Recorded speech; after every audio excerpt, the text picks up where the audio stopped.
ഇപ്പൊ തന്നെ നമുക്ക് എന്തോരം ടൈറ്റിലുകളാണ്. ഗായകൻ, അഭിനേതാവ്, producer, director, Chennai super star. അതിന്റെ കൂടെ അങ്ങനെ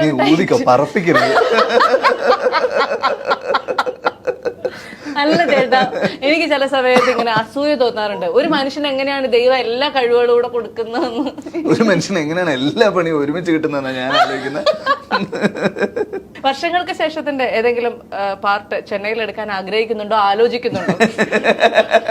സത്യമായിട്ട് ചെന്നൈയിൽ ഷൂട്ട് ചെയ്യുന്നില്ല ഞാൻ ഇപ്രാവശ്യം പോരെ. ആണോ?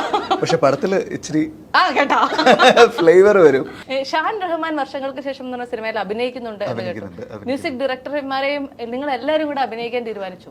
അതുകൊണ്ടല്ല, അതിലൊരു ക്യാരക്ടർ ഉണ്ട്, അതിന്റെ അപ്പിയറൻസ് വൈസ് ഷാനാണ് അതിന് കറക്റ്റ്. അതുകൊണ്ടാണ് എനിക്ക് പണ്ടോട്ടേ അറിയാവുന്ന ഒരാളാണല്ലോ.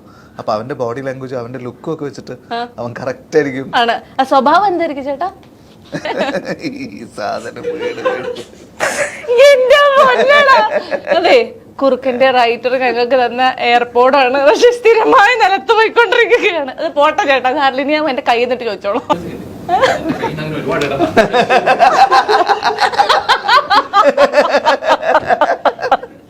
അപമാനിച്ചു കഴിഞ്ഞോടാ.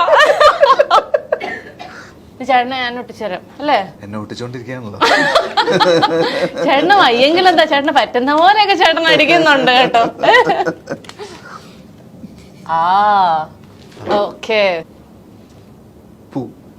എന്ത് പൂവാ ഇത്? ഇല്ല, ഇതെന്ത് പൂവാ?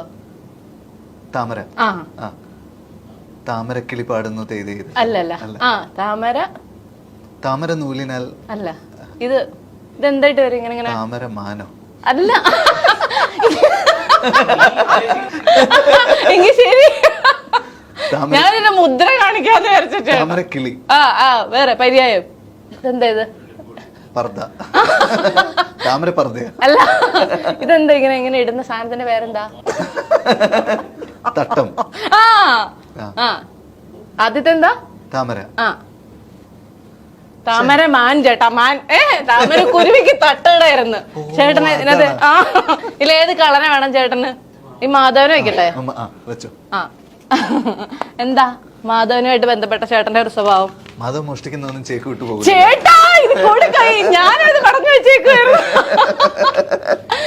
ഇതേ കാര്യം പറയുമെന്ന് പറഞ്ഞ് ഞാനും ഇരുന്ന, കാരണം മിക്കവാറും അതിനകത്ത് എല്ലാത്തിലും അത് തന്നെ ഞാൻ എന്റെ മുഖം വെക്കേണ്ടി വരുമെന്ന് വിചാരിച്ചിരുന്നതാണ്.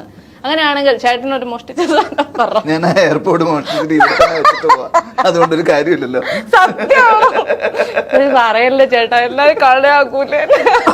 നമ്മുടെയൊക്കെ മുന്നിൽ കാണുന്ന ധ്യാൻ ശ്രീനിവാസൻ തന്നെയാണോ ചേട്ടന്റെ മുന്നിൽ കാണുന്നത്? ശരിക്കും ഞാൻ ചോദിക്കാം. അതെ, ഞാൻ വർഷങ്ങളായിട്ട് ഡീൽ ചെയ്യുന്ന ധ്യാൻ ശ്രീനിവാസനെയാണ് നിങ്ങളിപ്പോ ഡീൽ ചെയ്യുന്നത്.